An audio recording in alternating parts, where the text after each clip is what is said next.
Hey everybody, this is Dave from Growing the Home Garden. Today I'm out at one of my raised beds and I'm going to actually put in some potato plants. We're in the middle of March and March is kind of the ideal time. And if you notice this bed here, it's completely covered in leaves. This fall I went through and I covered it with some maple leaves that we gathered up, and I'm going to remove that first, and then I'm going to make some potato trenches, and then I'm going to add in some nutrients for them, particularly bone meal, because bone meal has a lot of potassium in it, and potatoes really like having that potassium. So let me go ahead and get started.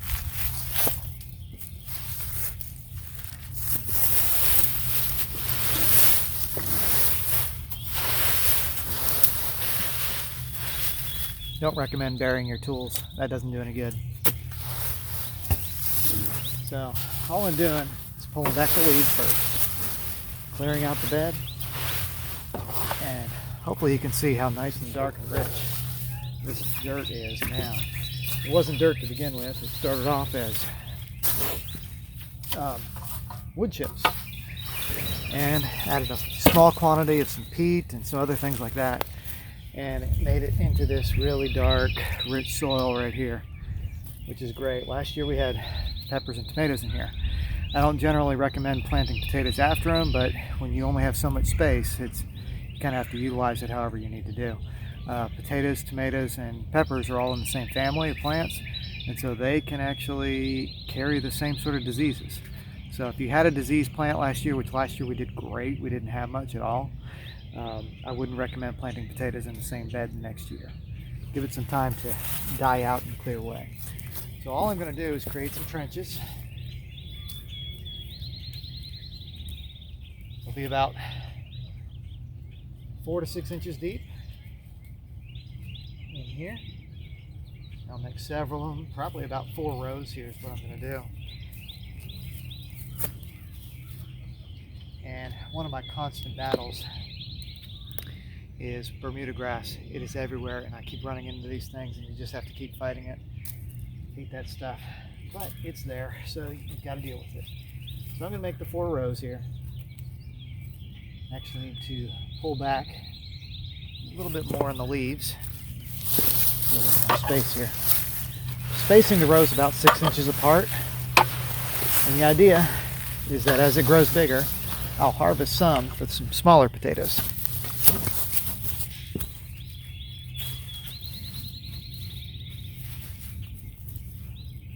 Now, if you don't want smaller potatoes, you might want to have a wider spacing, because potato plants can go kind of big.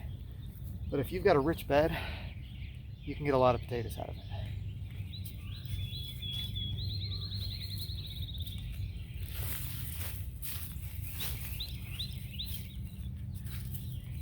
Now, when I'm planting potatoes, the best time to amend them is when you're actually doing the planting itself. So you can take your amendments here, and in this case I'm using bone meal because it has a high percentage of potassium in it, and potassium is what potatoes really like.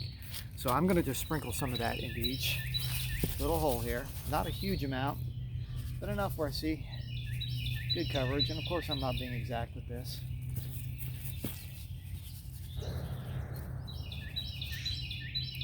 But I'm not going to sprinkle the whole amount into here.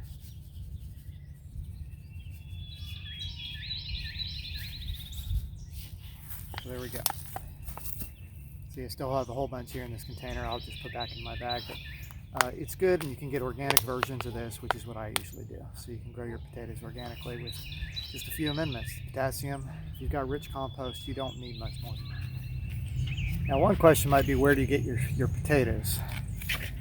And these actually came from the supermarket, and they were little baby potatoes, and they're just like seed potatoes would be if you were to buy them at a co-op or your local stores and things like that. So some of them, if you leave them in the pantry too long, they start to sprout. You see that one there, a red potato.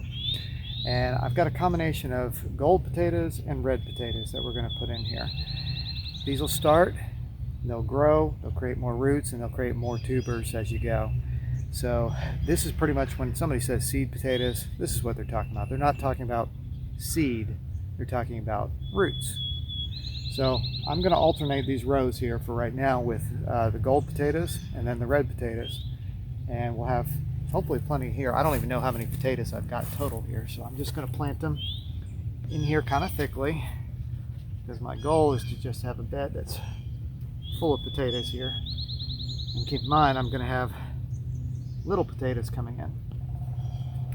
So I'm putting them down about 4 to 6 inches into the bed, and it looks like in this 4-foot bed I can get 2, 4, 6 potato plants in each one. So in the next row, we'll go with the same in the red.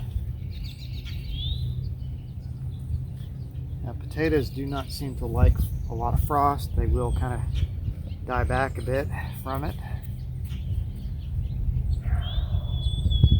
So you don't want to plant them too early.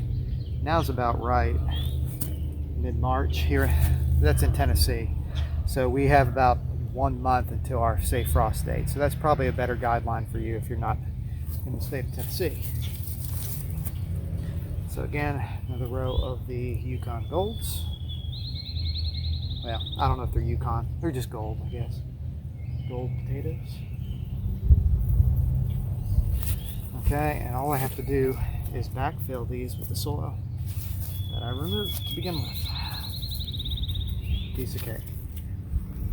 Now it'll be probably a week or two before they start developing, before we see any serious signs of any growth. And last row. In fact, this last row may end up being a hybrid row because I've got an odd number of things right here.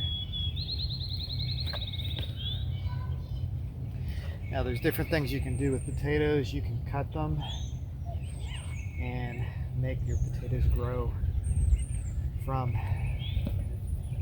those plants, the cut ends. But the problem with that is anytime you cut something, you expose it to potential diseases. And so I like to use these smaller potatoes since they've already got a full skin around them, and they're just a potato plant waiting to happen.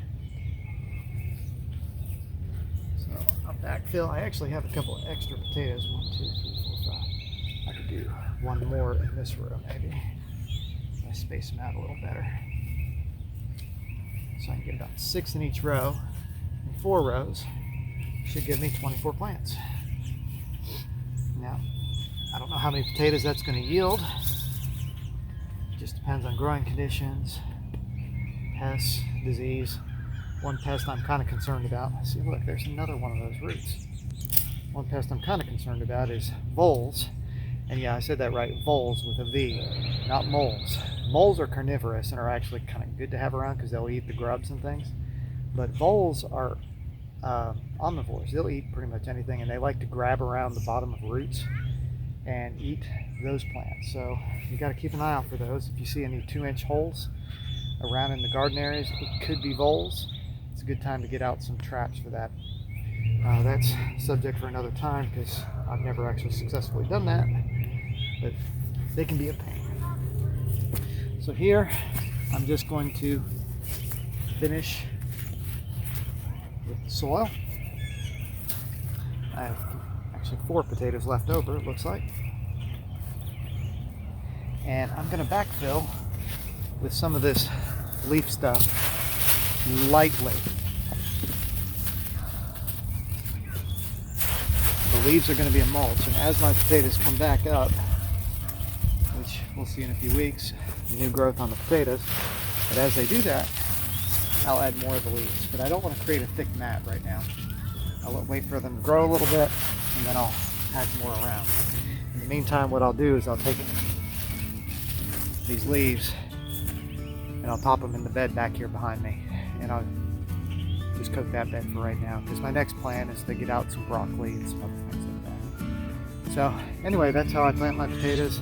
Hope that was helpful to you, and thanks for watching, and thanks for subscribing.